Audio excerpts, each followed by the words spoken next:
नमस्कार मित्रांनो, 25 मेच्या प्रोमध्ये मेघना आणि लाली खोतांच्या घराबाहेर उभे असतात.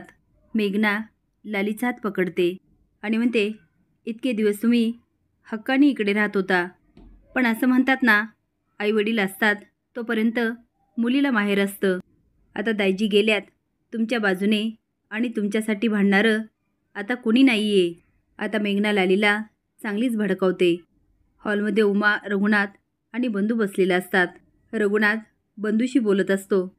तेवढ्यात लाली जाते आणि रागात म्हणते, काय रे दादा, कसली यादी ही? तिचा आवाज रघुनाथ आणि उमाला खटकतो. बंधू म्हणतो, आईचं कार्य आहे ना, तयारी नको करायला. लाली त्याच्या हातातून यादी घेते आणि फाडून टाकते. हे बघून तिघं पण शॉक होतात आणि उभा राहतात.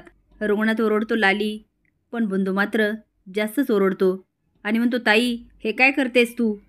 त्यांचा आवाज ऐकून मंजू पण बाहेर येते. लाली म्हणते, सगळं मला ओघळून करत होता, असं कसं चालल? मी या चर्चेमध्ये भाग घेत होते ना, मग परत सगळं नव्याने करायला पाहिजे ना, म्हणून.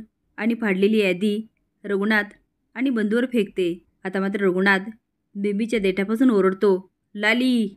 त्याचा आवाज सगळीकडे घुमतो आणि सगळेच घाबरतात. पण मेघनाला मात्र खूप मजा येते आणि ती स्माईल करत असते. आता लाली पण चांगलीच पेटलेली असते. लालीच्या वागण्यावर उमाचे डोळे पण मोठे होतात आणि मंजूला पण राग येतो. आता मात्र घरामध्ये खूप मोठं वादळ येणार असतं. लालीच्या वागण्यामुळे कदाचित याची चाहूल कांताला लागलेली असते. त्यामुळे तो स्वतःच्या कुटुंबाची सोय करण्यासाठी बाहेर पडलेला असतो. तुम्हाला काय वाटतं? आता या लालीला घराबाहेरच काढायला हवी का? हे कमेंट बॉक्समध्ये नक्की सांगा. नवीन अपडेट जाण्यासाठी लाईक आणि सबस्क्राईब करा. धन्यवाद.